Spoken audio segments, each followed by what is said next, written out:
കള്ളവോട്ടിന് വഴിയൊരുക്കി തെരഞ്ഞെടുപ്പ് കമ്മീഷന്റെ വീഴ്ചയും. കോഴിക്കോട് ബേപ്പൂർ മണ്ഡലത്തിലാണ് ഒരാൾക്ക് തന്നെ 3 വ്യത്യസ്ത നമ്പറുകളിൽ വോട്ടർ ID കാർഡ് അനുവദിച്ച് തെരഞ്ഞെടുപ്പ് കമ്മീഷൻ വോട്ടേഴ്സ് പട്ടികയിൽ ഉൾപ്പെടുത്തിയത്.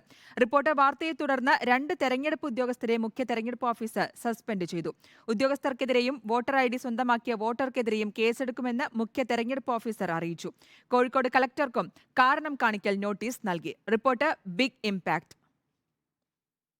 മാസങ്ങൾ നീണ്ട നടപടിക്രമങ്ങൾക്ക് ശേഷമാണ് അന്തിമ വോട്ടർ പട്ടിക തെരഞ്ഞെടുപ്പ് കമ്മീഷൻ പുറത്തിറക്കിയത്.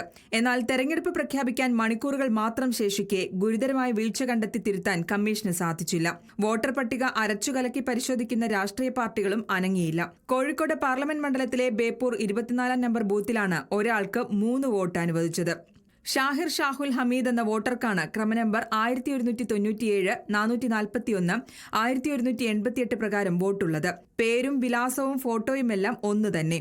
മാറ്റമുള്ളത് വോട്ടർ ID നമ്പറിനും ക്രമനമ്പറിനും മാത്രം. വീഴ്ചയ്ക്ക് തെളിവായി കഴിഞ്ഞ ദിവസം പുതിയ വോട്ടർ ID കാർഡുകളും തപാലിലെത്തി. ഒരിക്കലും സംഭവിക്കാൻ പാടില്ലാത്തതാണ്. കാരണം ഒരു കാർഡ് തന്നെ വെച്ച് വ്യത്യസ്തമായ രീതിയിൽ കള്ളവോട്ടുകൾ ചേർക്കപ്പെടുന്നത് കണ്ടിട്ടുണ്ട്. പക്ഷേ ഇപ്പോൾ 3 കാർഡ് ഒരാളെ പേരിൽ ജനറേറ്റ് ചെയ്ത് കഴിഞ്ഞാൽ ഇന്ത്യയിലെ ജനസംഖ്യ എത്ര ഉയരുമെന്ന് നമ്മൾ പരിശോധിച്ചാൽ മതി. BLOമാരെ നിയമിക്കുന്നത് തന്നെ ഇത്തരം ക്രമക്കേടുകൾ കണ്ടെത്താനും ഇത്തരം കാര്യങ്ങൾ നീക്കം ചെയ്യാനും വേണ്ടിയാണ്. ഇതെല്ലാം തന്നെ രാഷ്ട്രീയ ഇടപെടലിന്റെ ഭാഗമായി തങ്ങൾക്ക് ആവശ്യമുള്ള ആളുകളെ നിയമിച്ചുകൊണ്ട് ഈ തെരഞ്ഞെടുപ്പ് അട്ടിമറിക്കാനുള്ള ശ്രമമാണ് നടക്കുന്നത് എന്നാണ് ഞങ്ങളെപ്പോലെയുള്ള ആളുകൾ മനസ്സിലാക്കുന്നത്. റിപ്പോർട്ടർ TV വാർത്ത പുറത്തുവിട്ടതിന് പിന്നാലെ 3.5 മണിക്കൂർ കൊണ്ട് അന്വേഷണം പൂർത്തിയാക്കി തെരഞ്ഞെടുപ്പ് കമ്മീഷൻ നടപടിയെടുത്തു. ജില്ലാ കളക്ടറുടെ ശുപാർശയിൽ ഇലക്ട്രൽ രജിസ്ട്രേഷൻ ഓഫീസറെയും ബൂത്ത് ലെവൽ ഓഫീസറെയും മുഖ്യ തെരഞ്ഞെടുപ്പ് ഓഫീസർ സഞ്ജയ് കൌൾ സസ്പെൻഡ് ചെയ്തു. ഇരുവർക്കെതിരെയും ID കാർഡുകൾ സ്വന്തമാക്കിയ ഷാഹിറിനെതിരെയും കേസെടുക്കാനും നിർദ്ദേശിച്ചു.